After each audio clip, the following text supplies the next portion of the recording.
Hello and welcome to New Filmmakers Los Angeles. I am delighted to be joined from Los Angeles all the way to South London with the amazing Sam White with her fantastic film, Friends Online. But for those that haven't seen it, let's take a look at the clip.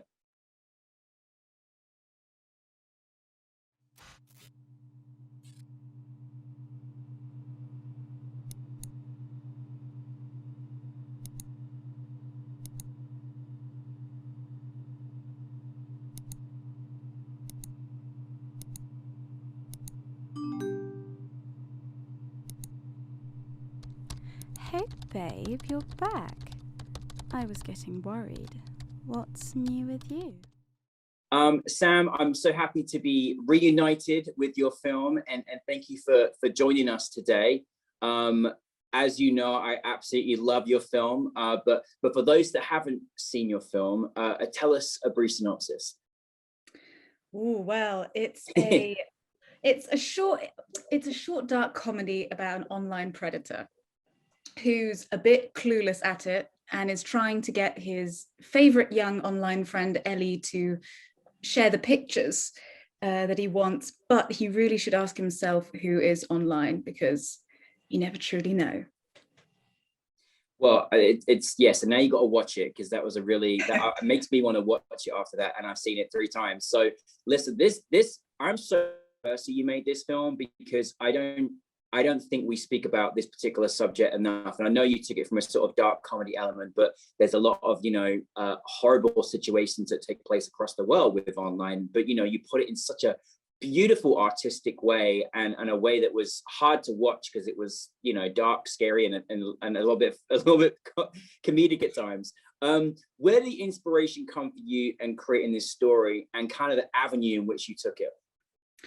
Well, I originally sort of wrote it back when I was back with, it was years ago, it was the very first BFI Film Academy screenwriting residential, and I hadn't come up with anything, and so I came home and sort of just pitched the line to sort of the first person who walked in the room and then went, ha, that's all right, you should pursue that. And I went, brilliant, oh, that's the idea, let's go for it, let's absolutely nail it.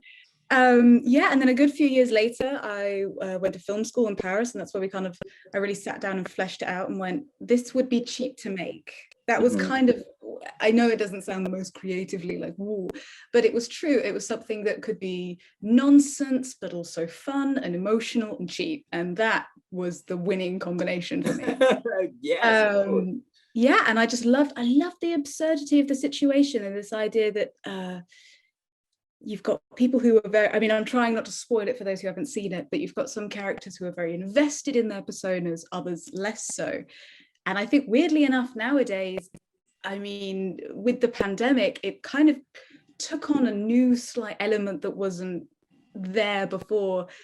And I do think it resonates slightly a bit more now, just because there is this, we all want a connection. And this film kind of mocks the human condition of needing that. Yeah, I love that you did that, and that's a really great analogy, and absolutely right. It took a different take, given the pandemic as well. But I just love your kind of artistic elements that you added in there. I mean, the way you decided to shoot it with a camera was just like, whoa! It was like I was like in this kind of time warp or something, or this like world space. It was kind of fascinating.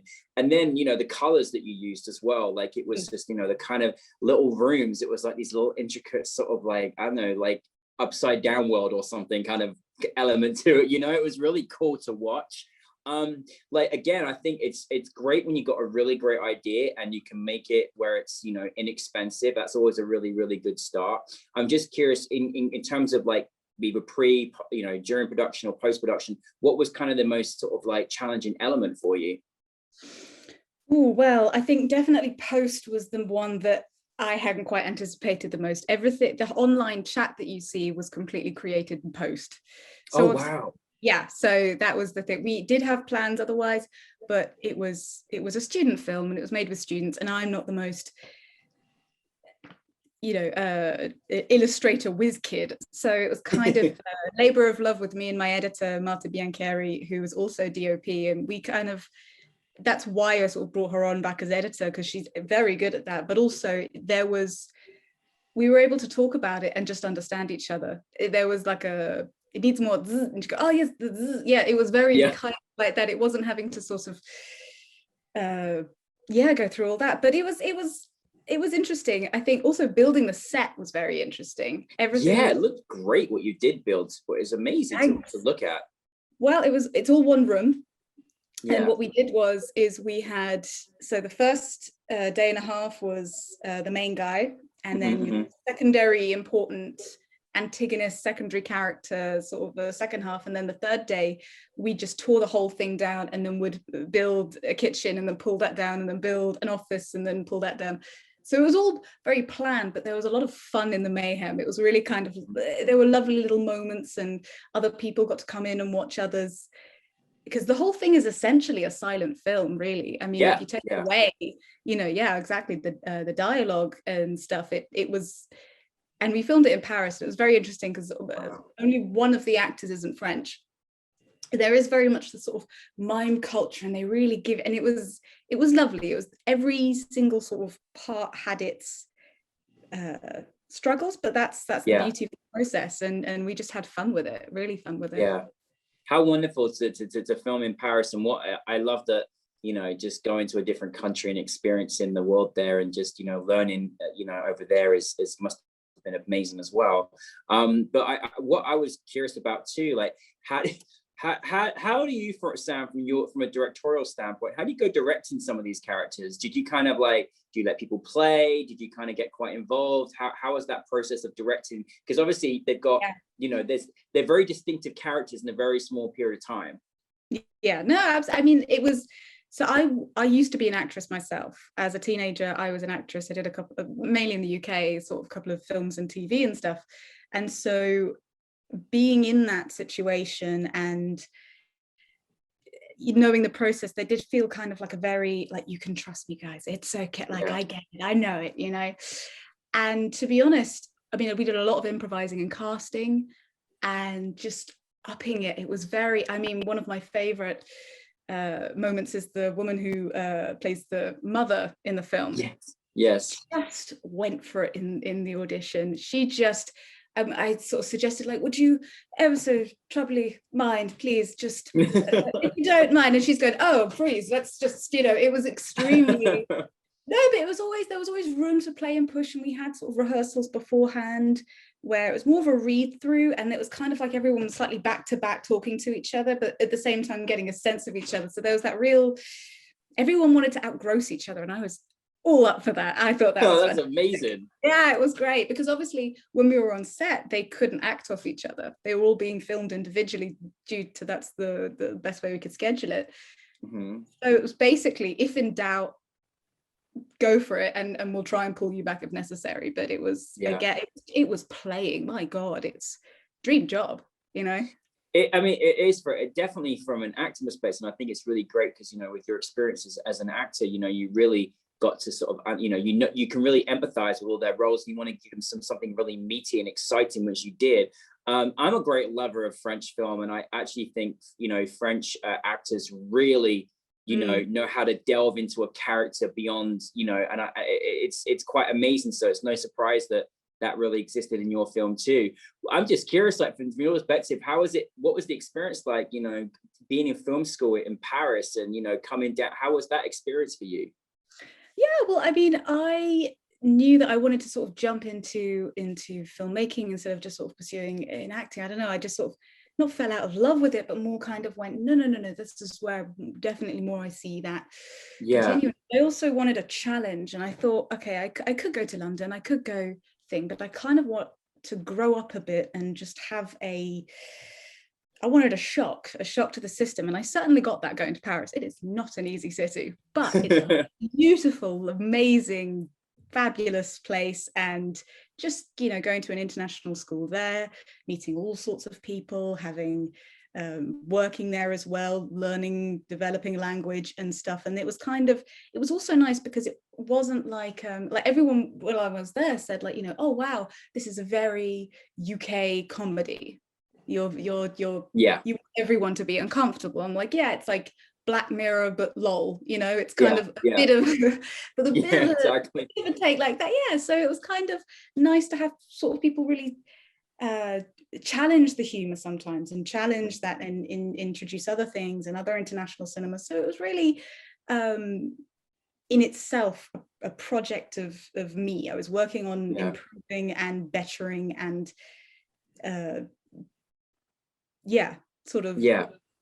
No, I think it's such a wonderful thing just to experience different places, and especially, you know, just I think challenges is everything that we should be doing as filmmakers as well. So I love to hear that as well. Now listen, I know it's because there's nothing more than I love than the uncomfortable dark British comedy where you're like cringing inside of yourself and you can't breathe, because that's the situation you put me in, Sam, with your film, in a great way, in a great entertaining way. But I'm just curious, like, when, you know, what did you kind of want your audience to take from it? Because it's kind of like there is that dark comedy, and there is that this is happening, and there's the pandemic. Like, what did you kind of want really for yours to take? Well, to be honest, it was, the initial thing was just for people to come away go, ooh, people are gross. But then you kind of think about it later on, and it's one of those, I mean, what I like about the main character, and so much of like all the very dark places of me, or the most insecure, or the most whatever, I put in him, and then gave him this sort of almost a mask of like online predator, like you think you know him, but and this is it, and slowly you sort of go like, oh, there is vulnerability to him, and there actually is a need for a connection there. I can't believe I'm empathizing with him, and it's just that kind of like weird little back and forth with the audience. I like to sort of mock the human condition, like I said, but I also like people to sort of go, ooh, like think of themselves in that moment too. So it was, I just find it fun, to be honest. It's fun. Well, please keep doing that, because I honestly love that. I love all the techniques and how you made us feel, and I just want to see more of that, because, you know, you really have a great sense of style and delivery with your work, and I mean, this was great. So I just want to see much more of it. Now I was just curious, during this particular time of the world, and now things are hopefully going to move in a better direction, what is next for you? What are you next thinking about or working on? So, well, I mean, it's interesting. At first I sort of panicked, obviously, because it's a stressful time, but then I sat down and went, well, this is brilliant, just write everything that you've wanted to, and you know, neglect it or come up with an excuse not to. And so I sat down and I wrote my TV series, which it was but it's there, and it's called Piece of Cake. It's a matriarchal gangster series set in East London in the 1960s. And wow, I know, right? That's juicy. Well, it all sort of came about when I was 16. I played Barbara Windsor in a film about her life. Oh, Barbara. Yeah, I know.